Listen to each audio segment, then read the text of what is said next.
le secrétaire général du ministère des Pêches, des Infrastructures maritimes et portuaires, Monsieur le directeur de cabinet du ministère des Pêches, des Infrastructures maritimes et portuaires,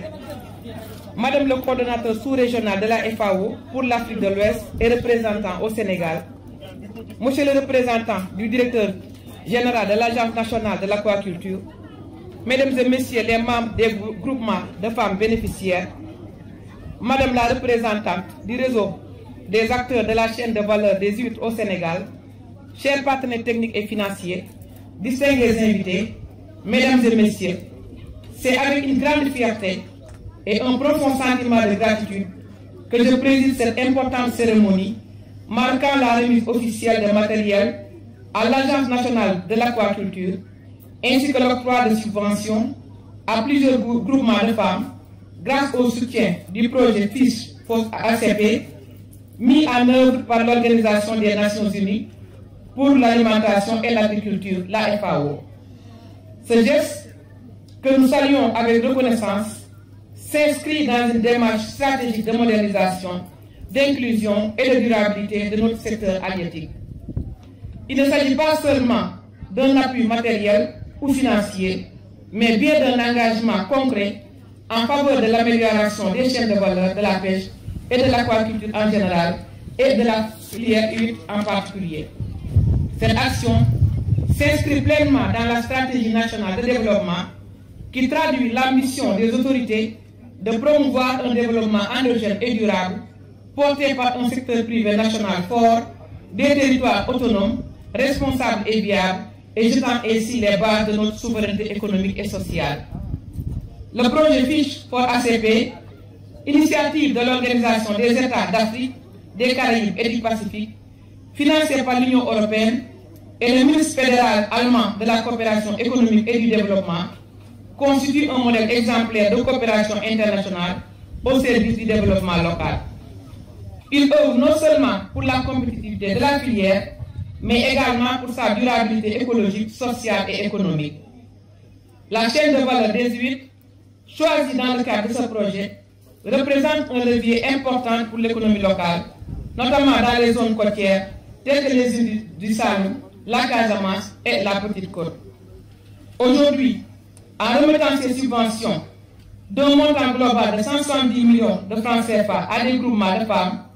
Fish for ACP contribue de manière significative à l'autonomisation économique des femmes, actrices clés de la transformation, de la commercialisation et de la gestion des ressources halieutiques. Asalaamaaleykum kon ma waa sànni ci rek ay kàddu ci olof waa di wax di rafetlu déjà sama teewaay bi ndax man pour man toujours rek mbégte la ñëw ci acteurs yi mais nag bu dee acteurs yi damaa ñëw ci jigéen ñi dama ci gën a am mbégte kon jàpp leen ne ak kontaante ak beaucoup de sens de responsabilité ci laa fi ñëwee ci invitation FAO mu invité ma ngir ma présider cérémonie bi nga xam ne Fish for ACP programme boobu moo ko organisé muy programme bu am solo nag di jàppale filière bi mais di jàppale surtout jigéen ñi donc di jàppale aussi réseau bi nga xam ne ñoo fi nekkal pour développer chaîne de valeur bu huître au Sénégal muy lu am solo ndax ni ngeen koo xamee ñun huître liñ ci xamoon rek mooy yoxos bi maanaam jël weer ba mu wow daal di yóbbu daanaka boo amaan fukki kilo boo weeree mu nekk tuuti nga yóbbu def ci ay takk dem jaay ñoom nag buñ ko xoolee xam ne lii kat mën na am valeur économique bu am solo ndax buñ ko xoolee tey ci tooyaay bi noonu boo ko jëloon noonu mën nga koo jaay te boo ko jaayee di nga ci am quantité bu ëpp mais également di nga ci am njëg bu ëpp ñoom ñu xam loolu di ci liggéey ngir jëmale filière bi kanam jëmale ñi ci liggéey kanam kon ñooñu tey bu ministère bi yëgee loolu ñu ñëw waxtaan ci ak moom dafay nekk lu am solo loo xam ne ñun suñu responsabilité suñu devoir la dañoo war a ñëw nekk seen wet ànd ak seen yéen jàpp ci te nag jàpp ci ministère bi rek du sama teewaay tey lii lu yàgg la ndax yéen acteurs yi sànq bi ngeen di wax yéen a ngi wax agence nationale de l'aquaculture yéen a ngi wax direction de la pêche continentale ñooñu bokk ci ñun bokk ci suñu département kon ça veut dire que collaboration bi ak liggéey bi yàgg ngeen koo def ba tey mu egsi fii li may gën a rafetlu nag ci liggéey bi mooy bu ngeen xoolaan programme su amaan programme bi daan ñëw jàppale acteurs yi ñu commencé ci di liggéey mais bu ko programme bi jeexee rek daanaka activité bi dafa daan yem. moo tax tey jii financement bi nga xam ne FISPOL ACP daf ko indi ànd ci ak FAO ànd ci également agence nationale de l' aquaculture ma ciy kontaan ndax indi nañ pour jàppale GIE yi indi nañ également pour jàppale entreprise yi mais surtout jàppale leen en matériel bi nga xam ne daanaka programme bi jeexaan moo daan nekk seen problème ba du ngeen ko mën a continuer tey léegi mën naa la wax di jox nit jël nga jàngal ko ñu ñuy nappee moo gën ñii tey mën naa ne jàngal nañ leen tey ni ñuy nappee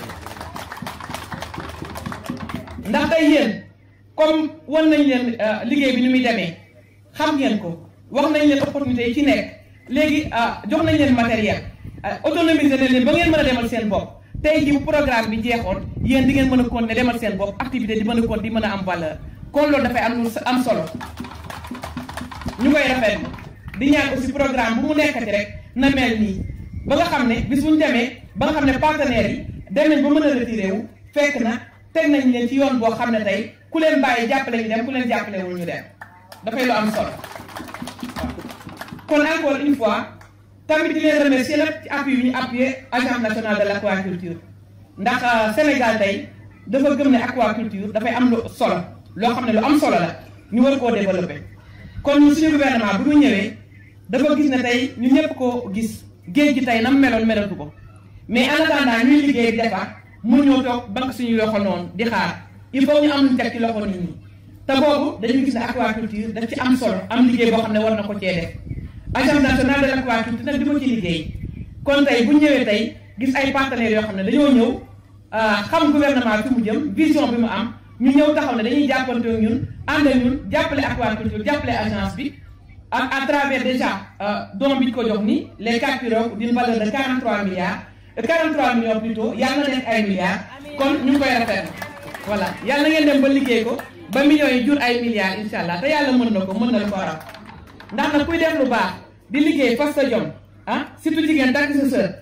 lu baax rek tax laa jóg di ci wut yàlla di ci liggéey pour jàpp sa njaboot loolu yàlla da ciy teg loxoom donc jàmm rek ngeen di am yokkute rek ngeen di am incha allah léegi nag comme dama nekk Joal yàlla dogal loolu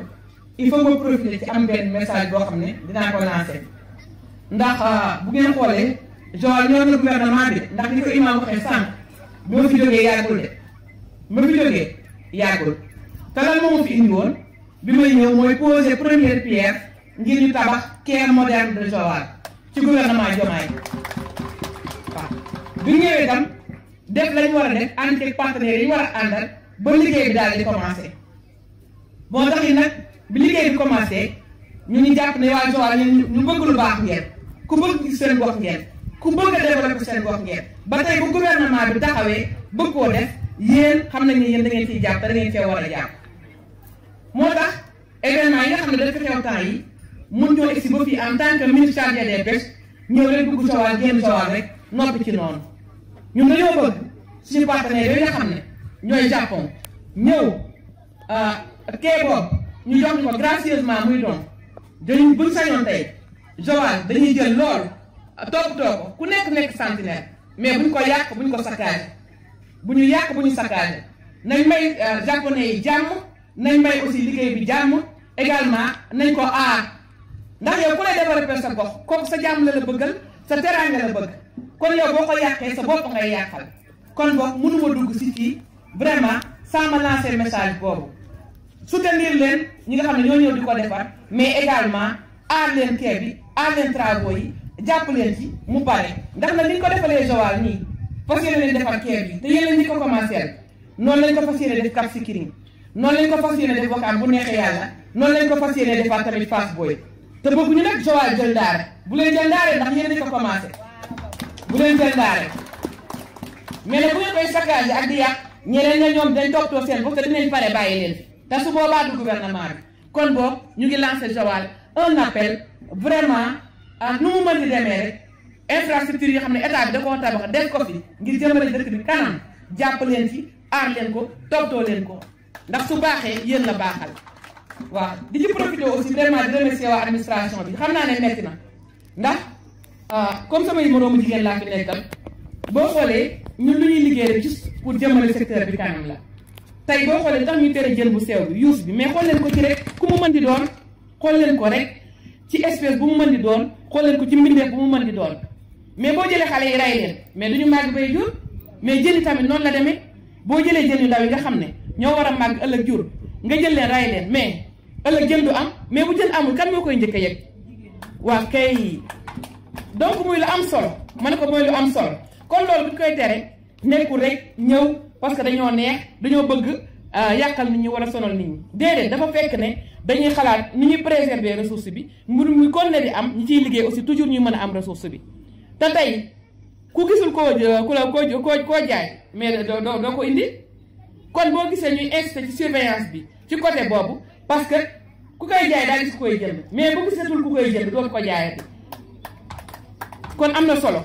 yéen seen bopp tam na ngeen ci jàpp bu baax a baax bu ngeen jëndatul rek kenn du jaay kon boog na am solo message bu ma leen di lancé la secteur dañu ko bëgg a tabax mais dañoo bëgg ànd ak yéen tabax ko dañoo bëgg jigéen ñi wane ci seen bopp bu baax taxaw ci bu baax et encore une fois di leen tàllal loxo di leen encouragé di leen sant di leen gërëm di gërëm programme Fiche for ACP di gërëm également la FAO jërë ngeen jëf